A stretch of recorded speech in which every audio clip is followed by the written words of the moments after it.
Infinity Academy's classes. Today we are going to start a new topic of geography of your NCERT syllabus, that is manufacturing industries.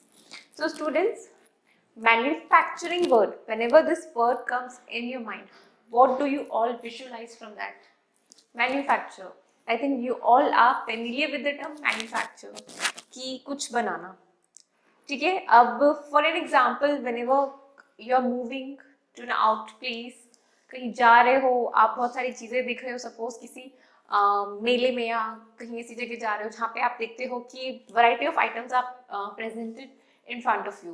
तो कुछ items ऐसे होते हैं जो natural product से as it is बनाए गए होते हैं. For example diya, earthen lamp मिट्टी से बनाया हुआ होता है, आपके सामने होता है. फिर कुछ आइटम्स ऐसे होते हैं, सपोज शुगर, जो नेचुरल प्रोडक्ट्स जैसे कि शुगर केन होता है उससे एक्सट्रैक्ट करके जो है बनाया जाता है. या कुछ ऐसे अप्लायंसेस होते हैं, इलेक्ट्रॉनिक अप्लायंसेस होते हैं. तो ये चीज़ें आपके दिमाग में क्या क्यूरियोसिटी क्रिएट करती हैं कि ये चीज़ें कैसे बनती हैं, क्या होती हैं, इनके पीछे क्या प्रोसेस इन्वॉल्व जो है होता है. सो ये पूरा जो कंसेप्ट है, ये सारी चीज़ें रिवॉल्व करती हैं अराउंड द टर्म मैन्युफैक्चरिंग, क्योंकि ये सब कहीं ना कहीं बन रही होती हैं. और कहाँ बन रहे होते हैं? इन इंडस्ट्रीज. सो ऐसे प्लेसेस जहां पर कोई भी रॉ मटेरियल को प्रोसेस्ड किया जाता है और उससे एक वैल्यूएबल आइटम निकाला जाता है, जिसे मार्केट में in the form of goods serve किया जाता है, बेचा जाता है. वो हो जाता है पूरा प्रोसेस ऑफ मैन्युफैक्चरिंग इंडस्ट्रीज. तो इंडस्ट्रीज में ही जो है ये प्रोसेस जो है कैरिड आउट किया जाता है कि कोई भी चीज रॉ मटेरियल उसे लिया जाएगा, उसे प्रोसेस किया जाएगा और फाइनली एक अच्छे प्रोडक्ट में उसे मार्केट में बेचा जाएगा. जैसे कि मैंने एग्जांपल अभी स्टार्ट किया था, तो मैंने बताया था मिट्टी के जो दिए होते हैं. तो मिट्टी के दिए घर पे जो कुछ छोटे छोटे जो लोग होते हैं, वो लोग मिट्टी के दिए घर पे बना सकते हैं. और जब कुछ भी सपोज कोई फेस्टिवल है, कोई ओकेजन है, तो वो इन आइटम्स को जो है मार्केट में बेचा करते हैं. तो मिट्टी का दिया एक एग्जांपल हो जाएगा एक कॉटेज इंडस्ट्री का. क्यों कॉटेज इंडस्ट्री? ऐसी इंडस्ट्री जो आप अपने घर में रन कर सकते हो. इसमें आपके पापड़ मेकिंग, चिप्स, बहुत सारे आइटम्स हैं जो इसकी कैटेगरी में, वुडन टॉयज, ये सारी चीजें इस कैटेगरी में फॉल करती हैं. फिर अगर हम बात करें इलेक्ट्रॉनिक अप्लायंसेस की, तो ये जो चीजें हैं इन्हें बनाने के लिए बड़े इंडस्ट्रीज का जो है यूज किया जाता है. ठीक है. तो वो under the category of large scale industries fall करती हैं. अब ये तो हुआ मैन्युफैक्चरिंग. तो if you will be asked कि define the term manufacturing, so you are going to say manufacturing is a process in which raw material is processed and turned into a finished goods. It is called as manufacturing. Simple ये definition आप इसकी देंगे. इसके बाद अब manufacturing industries क्या important role play करती है हमारी कंट्री में, इनका क्या इंपॉर्टेंस है, this we are going to see in this further points. तो सबसे पहले what we are going to study is modernizing agriculture. अब इंडस्ट्रीज का जिस तरह से डेवलपमेंट होता जा रहा है, उसी तरह हमारी कंट्री की जो एग्रीकल्चरल इम्पैक्ट है या जो भी एग्रीकल्चरल ईल्ड्स होती हैं हर साल, वो बढ़ती जा रही है, या हम कहें डेवलप होते जा रहे हैं, मॉडर्न होते जा रहे हैं. आज से कुछ या कई सालों पहले की बात करें तो जो एग्रीकल्चरल प्रैक्टिसेस होते थे वो काफी ओल्ड स्कूल होते थे. पुराने ट्रेडिशनल जो मेथड्स होते थे उन्हीं से एग्रीकल्चर किया जाता था. बुलोक कार्ट्स, पुराने मैनुअल जो काउडंग का होता था, हालांकि इट इज स्टिल बेनिफिशियल, पर उससे जो है ईल्ड जो होता था वो काफी अच्छा नहीं आता था. तो इंडस्ट्रीज जैसे ही आई, उन्होंने एग्रीकल्चर को क्या कर दिया? मॉडर्न कर दिया.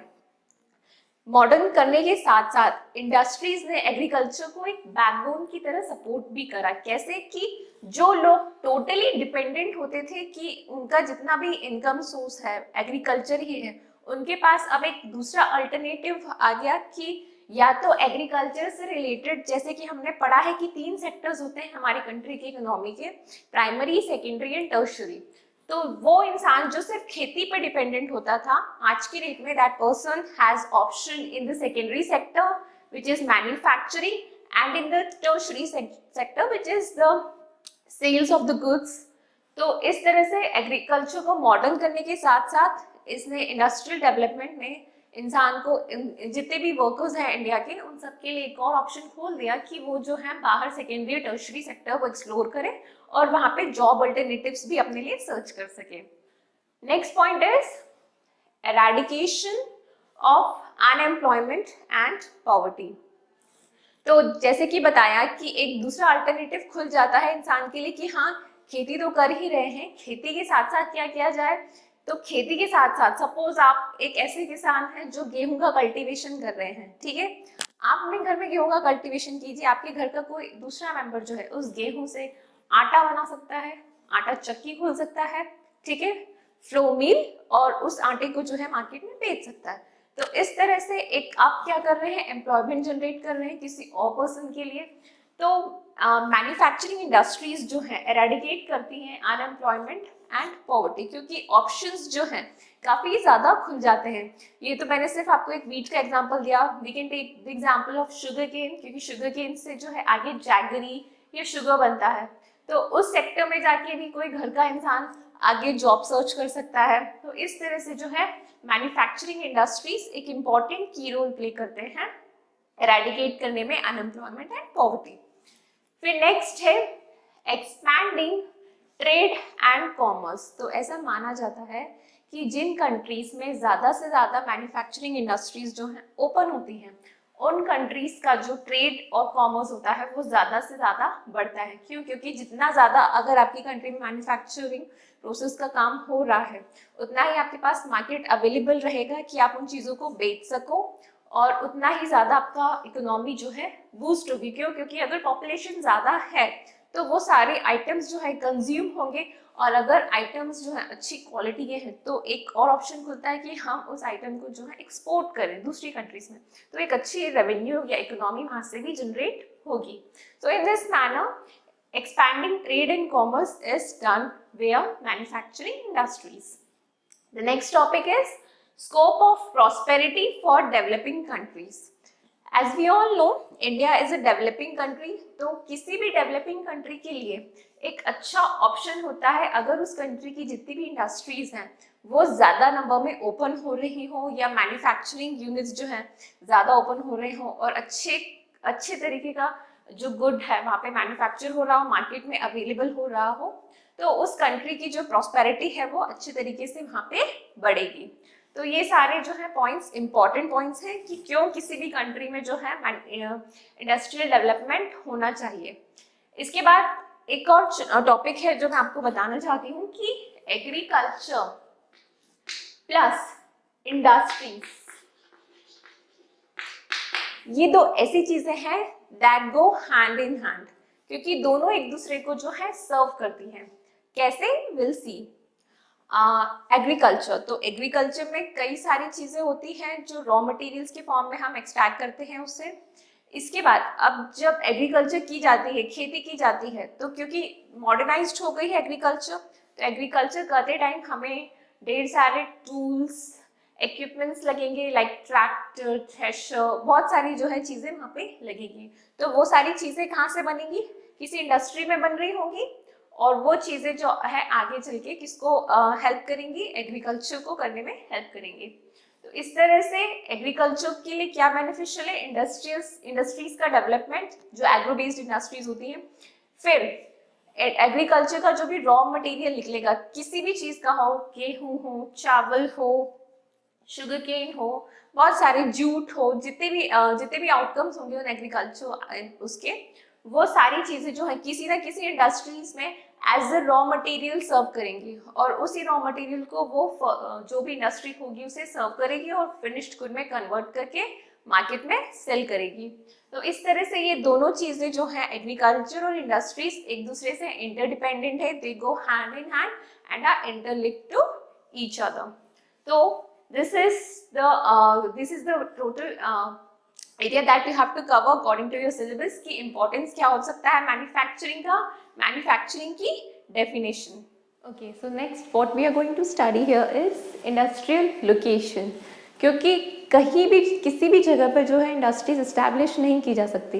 इंडस्ट्रीज इस्टेब्लिश करने से पहले जो भी इस इंडस्ट्री को इस्टेब्लिश कर रहा है, इधर गवर्नमेंट और इंडिविजुअल पर्सन, उसे बहुत सारी चीज़ें जो है माइंड में रखनी पड़ती हैं कि यहाँ पे इंडस्ट्री, अगर मैं कोई भी इंडस्ट्री इस्टेब्लिश करना चाहता हूँ तो क्या क्या चीज़ें हैं जो फेवरेबल हैं और क्या क्या चीज़ें हैं जो अनफेवरेबल हैं।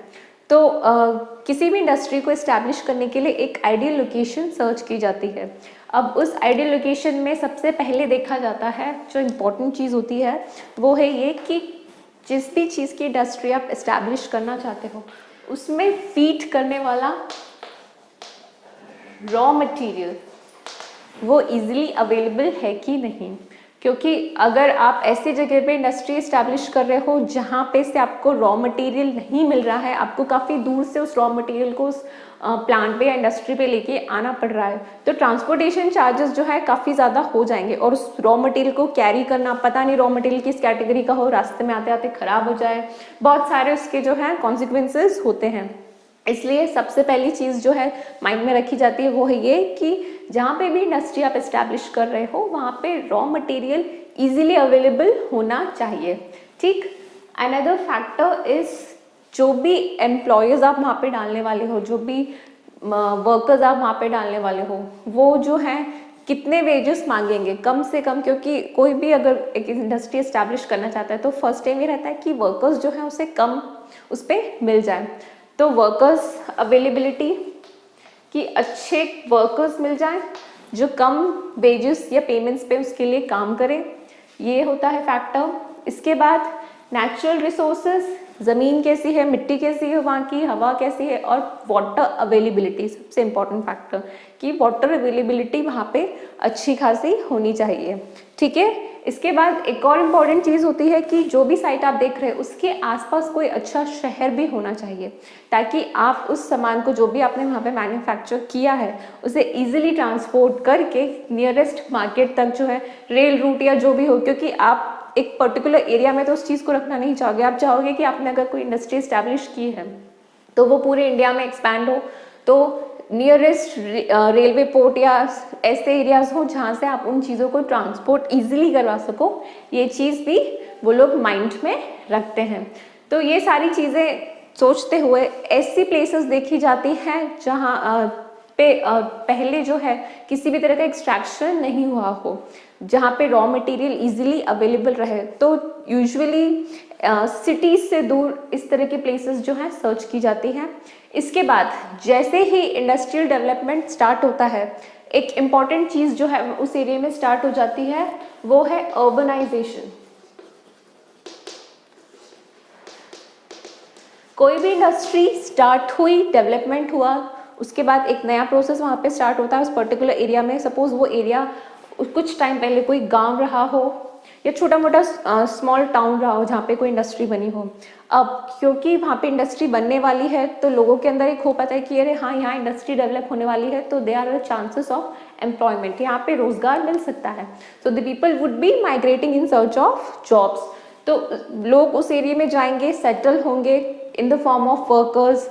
अच्छे उस पर्टिकुलर इंडस्ट्री में अच्छी पोस्ट पे करने वाले कुछ काम भी होंगे, इंजीनियर्स होंगे, तो वो सब उस एरिया में रहेंगे। अब क्योंकि उस एरिया में अच्छे लोग रहेंगे तो दूसरी चीज़ हो जाएगी कि कोई अच्छा कॉलोनाइजर वहाँ पे हो, अच्छी कॉलोनीज डेवलप हो।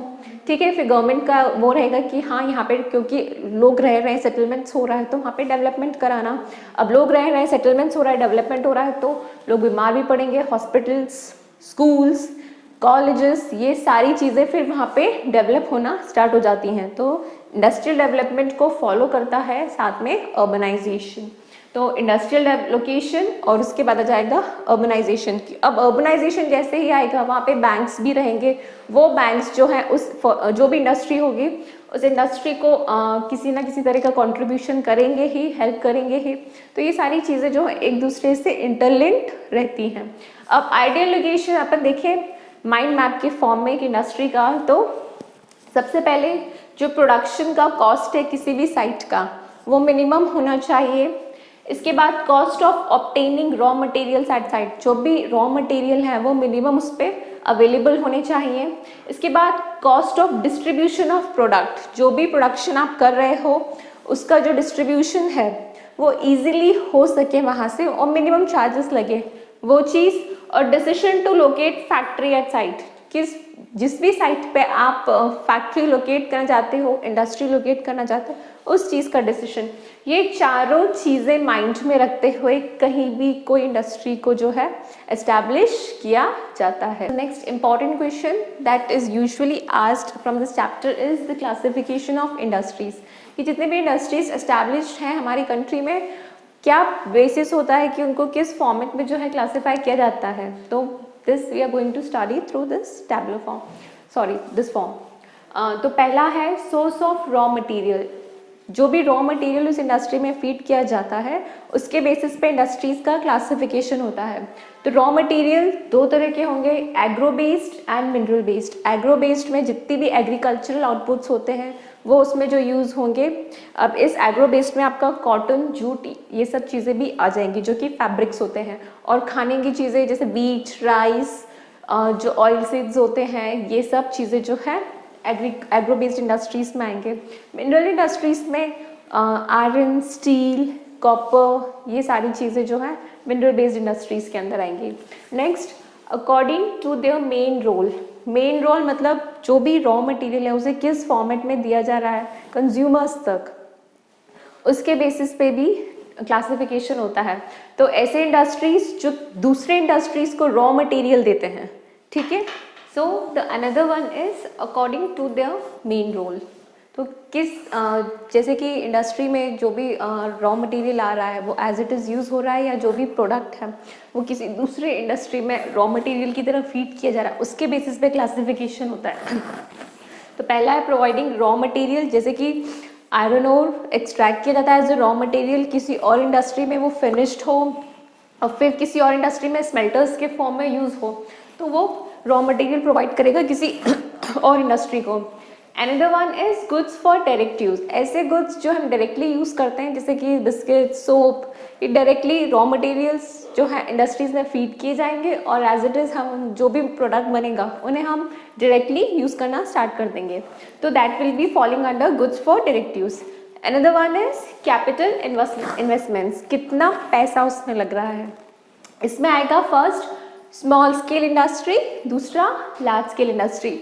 अब यहाँ पर हम कॉटेज इंडस्ट्रीज इसलिए मेंशन नहीं कर रहे हैं क्योंकि कॉटेज इंडस्ट्रीज ऐसे यूनिट होते हैं जो घर में बहुत ज़्यादा इन्वेस्टमेंट किए बिना हम रन कर सकते हैं, जैसे कि कैंडल्स मेकिंग, दिए बनाना, छोटे छोटे लकड़ी से टॉयज़ बनाना, ये लकड़ी के टूल्स बनाना, किचन में यूज़ होने वाले बेलन, चकले, ये सब जो है इनमें प्रोडक्शन कॉस्ट जो है ज़्यादा नहीं होता है, इसलिए जो है कैपिटल इन्वेस्टमेंट्स काफ़ी नेग्लिजिबल होता है, इसलिए यहाँ पे हम उनकी स्टडी नहीं करेंगे। बट स्मॉल स्केल और large scale would be falling under capital investment. तो स्मॉल स्केल और लार्ज स्केल में डिफरेंस ये होता है कि स्मॉल स्केल अभी तक कुछ टाइम पहले तक जो है इसका क्राइटेरिया ये रहता था कि 1 करोड़ से कम तक का इन्वेस्टमेंट अगर किसी भी यूनिट में लग रहा है तो वो स्मॉल स्केल की कैटेगरी में आता था। अब जो है पैरामीटर्स चेंज हो गए हैं। 10 करोड़ के ऊपर अगर किसी इंडस्ट्री में 10 करोड़ के ऊपर अगर किसी इंडस्ट्री में जो है फाइनेंसिंग लग रही है तो that would be falling under large scale industry. तो कैपिटल इन्वेस्टमेंट यहाँ पे पैसा मेन रोल प्ले करता है कि आप किस तरह का जो है प्रोडक्शन यूनिट सेट करना चाहते हो, इधर it is a small scale और लार्ज स्केल। फिर नेक्स्ट आता है ओनरशिप के बेसिस पे कि जो भी इंडस्ट्री है उसे कौन रन कर रहा है। तो ओनरशिप के बेसिस पे क्लासिफिकेशन होगा। पहला है पब्लिक, पब्लिक मतलब गवर्नमेंट। अगर गवर्नमेंट जो है कोई इंडस्ट्री रन कर रही है तो वो पूरा उसका फंक्शनिंग देखेगी और उसका जो भी सेटअप है, प्रोसेसिंग है, मार्केट में किस तरह से जा रहा है, ये सारी चीज़ें जो है गवर्नमेंट उसके अंदर में रखेगी। इसका एग्जांपल हो जाएगा भेल, सेल। फिर प्राइवेट इंडस्ट्री की बात करें तो अगर कोई इंडिविजुअल है या ग्रुप ऑफ इंडिविजुअल्स है जो साथ में आके काम कर रहे हैं प्राइवेटली, ठीक है, गवर्नमेंट का कोई इन्वॉल्वमेंट नहीं है उसमें, तो वो प्राइवेट सेक्टर की कैटेगरी में आएगा। इसमें आपका एग्जाम्पल आ जाएगा बजाज, टाटा, ये प्राइवेट सेक्टर्स के एग्जाम्पल हैं। फिर नेक्स्ट है जॉइंट। जॉइंट में आ जाएगा कि प्राइवेट पब्लिक दोनों मिलके काम कर रहे हैं तो वो हो जाएगा जॉइंट। इसमें अपना एग्जाम्पल आ जाएगा इंडियन ऑयल कॉरपोरेशंस का, इंडियन ऑयल लिमिटेड भी बोल सकते हैं इसे हम। फिर नेक्स्ट है कोऑपरेटिव्स। कोऑपरेटिव्स मतलब काफ़ी सारे लोग मिलकर साथ में आए कोई विलेज या कोई छोटे से यूनिट में और मिलकर प्रोडक्शन हाउस स्टार्ट करें तो वो कोऑपरेटिव्स की कैटेगरी में फॉल करता है। अब इसका सबसे अच्छा एग्जांपल है अमूल। अमूल का फुल फॉर्म आप सभी जानते हैं, आनंद मिल्क यूनाइटेड लिमिटेड। तो ये जो है गुजरात स्टेट में स्टार्ट हुआ था छोटे से यूनिट पे कि हाँ सब लोग घर से अपना अपना थोड़ा जो है दूध लेके आएंगे फार्मर्स, और फिर वो पूरा मिल्क जो है प्रोसेस्ड होके मार्केट में बेचा जाएगा। आज के डेट में अमूल जो है इंडिया का सबसे ज़्यादा रिनाउंड कोऑपरेटिव यूनिट है। पूरे इंडिया में इसके जो फ्रेंचाइजीज हैं पूरे इंडिया में सेल होता है। तो कोऑपरेटिव्स इस तरह से कि कुछ लोग आए साथ में और मिलकर एक यूनिट रन करें। अलग अलग स्टेट्स में ये देखे जाते हैं। जैसे अपन अगर एमपी की बात करें तो एमपी में सांची एक यूनिट है जो कोऑपरेटिव बेसिस पे रन होता है। फिर मदर डेयरी भी एक यूनिट है दिल्ली का जो पूरे इंडिया में रन हो रहा है। तो ये सब जो है ओनरशिप के बेसिस पे होते हैं। इसके बाद based on bulk and weight, कितना क्वांटिटी है और उसका वेट कितना है उसके बेसिस पे भी जो है क्लासिफिकेशन होता है।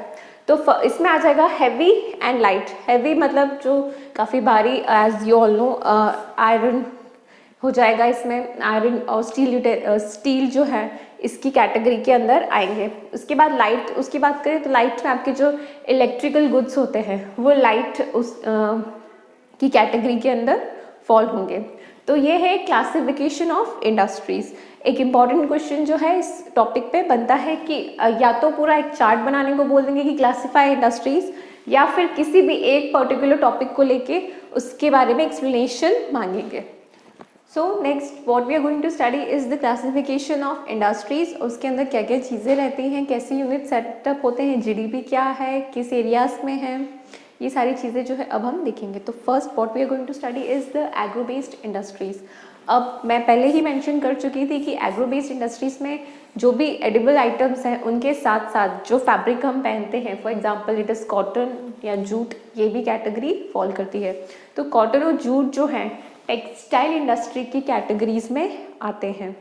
तो इसलिए ये जो है इनका क्लासिफिकेशन हम टेक्सटाइल के अंडर पढ़ेंगे। अब टेक्सटाइल इंडस्ट्री जो है इंडिया की ऐसे इंडस्ट्रीज हैं जो रॉ मटेरियल से लेके फिनिश गुड ये सारा काम खुद करते हैं, कंप्लीट करते हैं। रॉ मटेरियल लेना और उसको फिनिश गुड में टर्न करना, ये पूरा काम जो है एक साथ यहाँ पे हो रहा होता है। तो इंडस्ट्रियल प्रोडक्शन, टेक्सटाइल इंडस्ट्रीज़ का अगर हम इंडस्ट्रियल प्रोडक्शन देखें तो इंडस्ट्रियल प्रोडक्शन 14% है। 4% जो है ये हमारे जीडीपी में कंट्रीब्यूशन करते हैं। इसके बाद एम्प्लॉयमेंट जनरेशन की बात करें कि कितने लोग जो हैं टेक्सटाइल इंडस्ट्रीज़ के अंडर आते हैं, तो 35 मिलियन पीपल अराउंड अप्रॉक्स जो है इस इंडस्ट्री से फेवर्ड हुए हैं, उनको रोज़गार मिलता है जिससे उनका घर चलता है। अब अगर बात करें कि किस तरह से जो है टेक्सटाइल इंडस्ट्रीज़ का फ्लो चार्ट बनता है, क्या काम होता है, तो वो हम देखते हैं। तो सबसे पहले फाइबर जो है प्रोडक्शन, सबसे पहले फाइबर प्रोडक्शन होगा। उस फाइबर थ्रेड धागे की फिर स्पिनिंग होगी। स्पिनिंग के बाद निटिंग का काम होगा, एक पूरा निट बनेगा, उसका वेविंग होगी, कपड़ा बन जाएगा। कपड़ा बनने के बाद आप अगर कलर यूज़ कर रहे हैं तो डाइंग और फिनिशिंग का काम होगा। डाइंग एंड फिनिशिंग के बाद गारमेंट्स मैन्युफैक्चर, जिस भी तरह का गारमेंट आप जाते हैं, शर्ट, टी शर्ट, जो भी आप पहनते हैं, उसके बेसिस पे गारमेंट्स की मैन्युफैक्चरिंग होगी। एक और अब इससे रिलेटेड वो क्या रहता है कि किस तरह से ये चीज़ें वो हो रही होती है। अगर नॉर्मल वे में देखें तो रॉ फाइबर से यान से फैब्रिक बनेगा और फैब्रिक से जो है फाइनल गारमेंट्स बनेंगे। तो ये जो है एक फ्लो चार्ट है कि किस तरह से जो है टेक्सटाइल इंडस्ट्रीज़ के अंदर रॉ मटेरियल से जो है फिनिश गुड बनता है। अब इसे सेल्फ सफिशिएंट इंडस्ट्री इसलिए कहते हैं क्योंकि रॉ मटेरियल भी अवेलेबल है। रॉ मटेरियल तो सबसे पहले जो किसान है उसके लिए अच्छा खासा ऑप्शन दे रहा है कि वो अपनी जो है इनकम सोर्स बना सके रॉ मटेरियल देके। उसके बाद जो भी उसमें इन्वॉल्व होते हैं खेती, जैसे सपोज अगर कॉटन की बात करें तो कॉटन ग्रो करने वाला फार्मर, फिर जो कॉटन बॉल्स होते हैं उसे कॉटन बॉल्स को एक्सट्रैक्ट करने वाला वर्कर, फिर जो है आगे की जो स्पिनिंग वेविंग के प्रोसेस होते हैं इनमें इन्वॉल्व यूनिट्स, ये सारी चीज़ें। फिर ये दूसरा ऑप्शन देता है जो डाइंग वाले वर्कर्स होते हैं कि हाँ जो डाइंग का काम कर रहे हैं उस कपड़े में, जो कलरिंग का काम कर रहे हैं, जो फिनिशिंग का काम कर रहे हैं, ये सारे वर्कर्स के लिए भी एम्प्लॉयमेंट यहाँ पे जनरेट होगा। फिर जो गारमेंट्स बना रहे हैं उसका एक इंडस्ट्रियल सेटअप अलग होगा, तो उसके लिए भी एक ऑप्शन रहेगा कि वो भी अपना एक पर्सनल जो है यूनिट इस्टेब्लिश कर सके। तो इस तरह से जो है काफ़ी सारे लोग जो हैं इस पूरे प्रोसेस में इन्वॉल्व होते हैं और सब लोग जो है एम्प्लॉयड होते हैं। तो अच्छा खासा एम्प्लॉयमेंट जनरेशन जो है टेक्सटाइल इंडस्ट्री हमारे कंट्री में करती है। तो एग्रो बेस्ड इंडस्ट्रीज में हमने टेक्सटाइल इंडस्ट्रीज देखे थे। अब इसके बाद हम देखेंगे फर्स्ट जो है इसमें आएगा कॉटन टेक्सटाइल। तो इंडिया की अगर हम बात करते हैं तो इंडिया में सबसे पहले कॉटन जो है बहुत टाइम से यूज़ किया जा रहा है, क्योंकि finest quality of cotton history में हमने पढ़ा है इंडिया में अवेलेबल होता था। तो अब ये जो कॉटन था, पहले तो सारा काम जो है कॉटेज इंडस्ट्रीज़ के थ्रू होता था, तो सारा काम घर पे जो है हैंड वीविंग, ये सारी स्पिनिंग जो है हाथों से की जाती थी। इसके बाद 18th सेंचुरी के बाद जब पावर लूम्स आए तो पावर लूम्स ने एक काम तो आसान करा कि हाँ कम से कम टाइम में ज़्यादा से ज़्यादा चीज़ें जो है मैन्युफैक्चर हो रही थी, बट प्रॉब्लम ये था कि इंडियन जो वर्कर्स थे उनसे उनकी रोज़गार जो है छीन ली गई थी। क्यों? क्योंकि घर पे बैठे जो वो काम कर रहे थे वो सारा काम मशीन्स के थ्रू हो रहा था और फिर मशीन में उन्हें ज़्यादा से ज़्यादा वर्कर्स की नीड भी नहीं रहती थी, तो वो लोग कम से कम टाइम में ज़्यादा प्रोडक्शन कर रहे थे। यहाँ पे वो लोगों से मैं रेफर कर रही हूँ जो ब्रिटिशर्स थे वो, और कम टाइम में वो ज़्यादा से ज़्यादा प्रोडक्शन कर रहे थे और एक कंपटीशन सेट कर रहे थे इंडियन वर्कर्स के लिए, जो कि एक डिफ़िकल्टी क्रिएट कर रहा था उनके लाइवलीहुड्स में। अब इंडिया की बात करें तो इंडिया में जो है फर्स्ट कॉटन मिल एस्टैब्लिश की गई थी मुंबई में इन द ईयर 1854। 1854 में हमारी कंट्री में पहली कॉटन मिल एस्टैब्लिश की गई थी। हमारी ही कंट्री को कॉटन लेके उसे फिनिश्ड गुड में कन्वर्ट करके बाहर के मार्केट्स में बेचा जाता था। यूरोप, अगर इंग्लैंड की बात करें तो इंग्लैंड ने first world war, second world war दोनों जो है उसमें इंडिया का कॉटन यूज़ करा।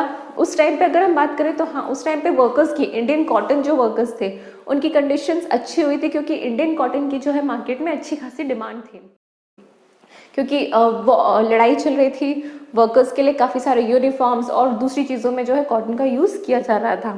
तो उस टाइम पे जो है ज़रूर इकोनॉमी बूस्ट हुई थी कॉटन इंडस्ट्रीज़ की, बट उसके बाद फिर वापस जो है कंपटीशन बढ़ गया। अब इंडिया की एट प्रेजेंट बात करें तो इंडिया के अंदर जो है 1600 कॉटन मिल्स, इसके बाद human made fibre textile mills कई सारी जो हैं एट प्रेजेंट हैं, जिसमें से 80% जो है प्राइवेट इंडिविजुअल्स ओन्ड है, मतलब 80% यूनिट्स जो हैं प्राइवेटली ओन्ड है। बाकी जो 20% बचते हैं वो 20% या कुछ गवर्नमेंट के अंडर में आते हैं और कुछ कोऑपरेटिव्स की हाथ में होते हैं। इसके बाद एक्सपोर्टर्स की बात करें कि इंडिया जो है अपना कॉटन किधर किधर एक्सपोर्ट करता है तो इंडिया में कॉटन से बनने वाला जो यार्न होता है जापान में, यूएसए, यूके, रशिया, फ्रांस और कई सारे मिडिल ईस्ट कंट्रीज़ में जो है इंडिया का कॉटन जो है एक्सपोर्ट किया जाता है। अब कॉटन की बात की जाए तो कॉटन जो है एक स्पेसिफिक टाइप ऑफ सॉइल में ही ग्रो करता है, दूसरे एरियाज में यूजुअली ग्रो नहीं कर सकता। तो पहले जितनी भी जो कॉटन से रिलेटेड इंडस्ट्रीज़ होती थी, टेक्सटाइल इंडस्ट्रीज़, वो उन्हीं एरियाज में रेस्ट्रिक्टेड थी, वहीं पे इनसे रिलेटेड जितना भी काम होता था वहीं पे होता था। यहाँ पे बात करना चाहूँगी मैं गुजरात और महाराष्ट्र की। क्यों? क्योंकि इन एरियाज में जो सॉइल है वो ब्लैक सॉइल है, और ब्लैक सॉइल का दूसरा नाम कॉटन सॉइल भी होता है। क्यों? क्योंकि ये ऐसी क्वालिटी ऑफ सॉइल होती है जहाँ पे कॉटन की जो है ग्रोथ आप अच्छे से कर सकते हैं। तो पहले जो है गुजरात और महाराष्ट्र में ही कॉटन का कल्टीवेशन किया जाता था, वहीं पे वर्कर्स होते थे जो कॉटन बॉल्स से कॉटन निकालते थे, फिर स्पिनिंग, यार्निंग, ये सारी चीज़ें जो है उन्हीं आसपास एरियाज में होती थी और फाइनली जो है फिनिश्ड जो गारमेंट होता था वहीं पे बनता था। अब जो है सिनेरियो थोड़ा सा चेंज हो चुका है, दूसरे एरियाज में भी जो है कॉटन इंडस्ट्रीज इस्टेब्लिश की जा रही हैं, बट हाँ एक बात है कि जो क्वालिटी है पुराने टाइम से कंपेयर करें तो थोड़ी सी गिर गई है कॉटन की, बट फिर भी गवर्नमेंट कॉन्स्टेंटली चांसेस देती है फार्मर्स को, और जो अगर हम बात करें डिज़ाइनर्स की तो वो भी कुछ ना कुछ नए ट्रेंड्स ऐसे लेके आते रहते हैं कि कॉटन जो है अपनी डिमांड कॉन्स्टेंटली बनाए रखा है मार्केट में। फॉर एग्जाम्पल उसमें एम्ब्रॉयडरी करना, अलग अलग तरह की मिक्सिंग करना, ताकि उसके लिए जो लोगों के अंदर जो क्रेज़ है कॉटन का वो मेंटेन रहे। तो इस तरह से जो है कॉटन ने अपना एक इमेज जो है मार्केट में इस्टेब्लिश करके रखा है। एग्जाम वाइज अगर आप देखें तो एक्सपोर्टर्स पूछा जा सकता है फर्स्ट मील कहाँ पे थी, इतना ही कंटेंट जो है इससे यूजुअली पूछा जाता है, बहुत ज़्यादा इसका वेटेज नहीं है। So another fabric that we are going to study in this chapter is jute. Jute industries and jute textiles. तो जूट की बात करते हैं तो जूट जो है इंडिया जो है लार्जेस्ट प्रोड्यूसर हुआ करता था जूट का, बट इंडिपेंडेंस के बाद ये सिनेरियो जो है चेंज हो चुका था। एट प्रेजेंट बात करें तो इंडिया जो है सेकेंड प्लेस ऑक्यूपाई करता है as an exporter after Bangladesh, क्योंकि बांग्लादेश जो है फर्स्ट पोजीशन पे है एक्सपोर्टिंग जूट। अब मैक्सिमम जो जूट टेक्सटाइल्स हैं वो कहाँ पे लोकेटेड है? On the bank of Hooghly river, West Bengal में। इसके बाद फर्स्ट जूट मिल जो इस्टेब्लिश की गई थी वो कोलकाता में हुई थी, कोलकाता में रिश्रा में इन द ईयर 1859। ये इंपॉर्टेंट पॉइंट्स हैं जो आपको जूट टेक्सटाइल्स के बारे में जानने चाहिए। इसके बाद बात करें कि जूट टेक्सटाइल्स जो है मैक्सिमम वेस्ट बंगाल साइड ही क्यों लोकेटेड थी, तो उसके लिए रीजंस ये थे कि उस एरिया में सबसे पहले तो वाटर जो है प्लेंटीली अवेलेबल था, कई सारे रिवर्स थे जो अच्छा इरिगेशन प्रोवाइड कर रहे थे। इसके बाद जो वर्कर्स वेस्ट बंगाल उड़ीसा के जो वर्कर्स थे चीप वेजेस में इजीली आके वहाँ पे काम करने के लिए रेडी हो जाते थे। तो ये एक इम्पॉर्टेंट पॉइंट बन गया था कि वहाँ पे जो है जूट टेक्सटाइल इस्टेब्लिश किए जा सकते थे। फिर जो वेदर था वो फेवरेबल था कि हाँ यहाँ पे जूट कल्टीवेशन इजीली किया जा सकता है। तो ये कुछ ऐसे फैक्टर्स थे जो डोमिनेट करते थे चीज़ों को कि जूट जो है वेस्ट बंगाल में ही ग्रो किया जाए rather than other parts of the country. इसके बाद बात करें तो जब इंडिपेंडेंस हुई तो मैक्सिमम जो जूट प्रोड्यूसिंग एरिया था हमारी कंट्री का वो बांग्लादेश में चला गया था। और जो भी मैक्सिमम टेक्सटाइल इंडस्ट्रीज थी जहाँ पे इसका फर्दर काम होता था वो इंडस्ट्रीज जो है इंडिया में रह गई थी। इसलिए अगर एक्सपोर्टिंग वाइज बात की जाए तो क्योंकि हमारे पास ज़्यादा जूट बचा नहीं है, इस वजह से इंडिया जो है सेकेंड प्लेस ऑक्यूपाई करता है इन एक्सपोर्टिंग जूट।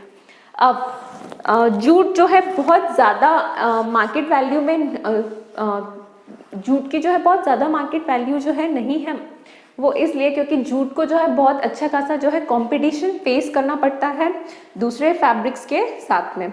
इसलिए गवर्नमेंट ने जूट के कल्टीवेशन को थोड़ा बूस्ट मिले, जूट की इकोनॉमी में थोड़ा बूस्टिंग आए, इसलिए कुछ ऐसी फेवरेबल पॉलिसीज बनाई थी कि जूट का जो है प्रोडक्शन एक्सपैंड हो। तो जैसे कि जितने भी ऑफिशियल या गवर्नमेंट जो भी गुड्स होते थे उनकी पैकेजिंग के लिए गवर्नमेंट ने मैंडेटरी कर दिया था कि जो भी पैकेजिंग होगी उस पे जो पैकेजिंग मटेरियल यूज होगा वो कोई और फैब्रिक नहीं सिर्फ जूट का होगा।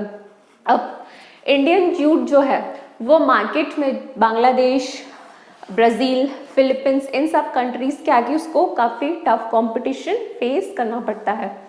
फिर भी इंडियन जूट जो है उसने एक अच्छा खासा मार्केट अपने लिए बना के रखा है in countries like USA, United Arab Republic, Canada, इन सब कंट्रीज़ में जो है इंडियन जूट की अच्छी खासी डिमांड होती है। इसके बाद इंडियन जूट की बात करें तो क्योंकि अब ग्लोबल वो ट्रेडिशन आ गया है कि हाँ सब लोग जो है प्लास्टिक के लिए कंसर्न रहते हैं कि हाँ ज़्यादा से ज़्यादा प्लास्टिक नहीं यूज़ की जाए, तो लोग जो है शॉपिंग बैग्स में भी जो है जूट कैरी करते हैं, कुछ सामान लेके आना है नॉर्मली तो जूट कैरी करते हैं, तो वापस जूट का जो है ट्रेंड आ चुका है। और जैसे जो फूड ग्रेन्स होते हैं उनकी स्टोरिंग में भी जो है जो यूज़ किया जाता है वो जूट के सैक्स होते हैं। तो इस तरह से जूट ने भी जो है इंडिपेंडेंस के बाद से लेके अभी तक अपने लिए एक अच्छा मार्केट जो है बना के रखा है ताकि वो कॉन्स्टेंटली डिमांड में रहे। क्योंकि बायोडिग्रेडेबल है और नेचर को ज़्यादा हार्म नहीं करता है और कुछ ना कुछ परसेंट जो है कंट्रीब्यूशन भी करता है इकोनॉमी में। Next agro based industry is sugar industry. अब शुगर इंडस्ट्री की बात करें तो इंडिया जो है सेकेंड प्लेस ऑक्यूपाई करता है पूरे वर्ल्ड में शुगर प्रोडक्शन में। और अगर हम बात करें जैगरी, हिंदी में जिसे गुड़ भी बोलते हैं, तो गुड़ की बात करें तो इंडिया जो है जैगरी के प्रोडक्शन में फर्स्ट प्लेस ऑक्यूपाई करता है। एट प्रेजेंट इंडिया की बात करें तो 460 के अराउंड जो है शुगर मिल्स हमारी कंट्री में अवेलेबल हैं और मेजर प्रोड्यूसिंग शुगर केन, क्योंकि शुगर जो है शुगर केन से बनता है, तो शुगर केन प्रोड्यूसिंग स्टेट्स जो हैं यूपी, बिहार, महाराष्ट्र हैं। अब ये तो मेजर प्रोड्यूसिंग स्टेट्स हो गए, इससे रिलेटेड जो इंडस्ट्रीज़ हैं वो और भी कई स्टेट्स की अगर हम बात करें तो वहाँ पे जैसे पंजाब, हरियाणा, इन सब स्टेट्स में भी अवेलेबल होती हैं। अब क्योंकि शुगर केन जो है एक एनुअल क्रॉप होता है, पूरा एक साल लगता है इसके प्रोडक्शन में, तो थोड़ी सी जो है दूसरी चीज़ों के कंपैरिजन में इसकी इंडस्ट्रियल यूनिट सेटअप करने में थोड़ी सी ज़्यादा डिफिकल्टी आती है। फिर सेकेंडली सीजनल क्रॉप है, इस वजह से यहाँ पे पहले तो सबसे पहली चीज़ देखनी पड़ती है क्लाइमेट अच्छा है कि नहीं अवेलेबल। कोऑपरेटिव सेक्टर्स जो होते हैं वो बहुत ज़्यादा इंटरेस्ट नहीं दिखाते हैं शुगर इंडस्ट्री के अंदर। सेकेंडली अगर ट्रांसपोर्टेशन कराना है तो क्योंकि इसका बल्की मटेरियल होता है ये, तो इसको पूरे पैकेजिंग करना, देखना कि पैकेज ट्रांसपोर्टेशन कराने की ड्यूरेशन बहुत ज़्यादा ना हो, वरना जो अंदर का मटेरियल रॉ मटेरियल है वो ख़राब ना हो जाए, इन सब चीज़ों का भी इसमें ध्यान रखना पड़ता है। तो शुगर इंडस्ट्री थोड़ी सी जो है दूसरे इंडस्ट्रीज़ के कंपैरिजन में डिफ़िकल्ट होती है कैरी आउट करने में, इसलिए कुछ पर्टिकुलर एरियाज़ ही होते हैं जहाँ पे इसका ज़्यादा से ज़्यादा जो है यूज़ किया जाता है। एट प्रेजेंट बात करें तो कुछ चीज़ें ऐसी हुई है जो महाराष्ट्र और कर्नाटका साइड अगर हम देखने जाएं तो वहाँ पे ऐसी कई चीज़ें हुई हैं कि नए टाइप ऑफ शुगर केन्स जो है यूज़ किए जा रहे हैं, नई वैरायटीज़ के, जिनका शुगर कंटेंट या हम बात करें सुक्रोज का जो कंटेंट होता है ज़्यादा होता है।